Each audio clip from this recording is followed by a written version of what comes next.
The Korean War started in 1950 and ended in 1953, the war between North Korea and South Korea, in which the United Nations forces, led by the United States of America, fought for the South, and China fought for the North, assisted by the Soviet Union. The war arose from the division of Korea at the end of World War II and from the global tensions of the Cold War that developed immediately afterwards. The conflict escalated into open warfare when North Korea forces, supported by the Soviet Union and China, invaded South Korea in 1950.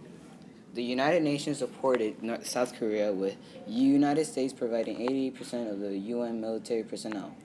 The first 2 months of conflict, South Korean forces were on the point of defeat. Forced back to the Pusan perimeter, in September 1950, an abolition UN counteroffensive was launched at Incheon and cut off many of the North Korean attackers. Those that escaped envelopment and captured were rapidly forced back north all the way to the border with China at the Yuli River. At this point, Chinese forces crossed the Yalu and entered the war. China triggered a retreat of UN forces, which continued until mid-1951. The last 2 years became a war of attrition, with the front lines close to the 38th parallel. The war in the air, however, was never a stalemate. North Korea was subject to a massive bombing campaign. Jet aircraft were used in air-to-air combat for the first time in history, and Soviet pilots covertly flew in defense of their communist allies.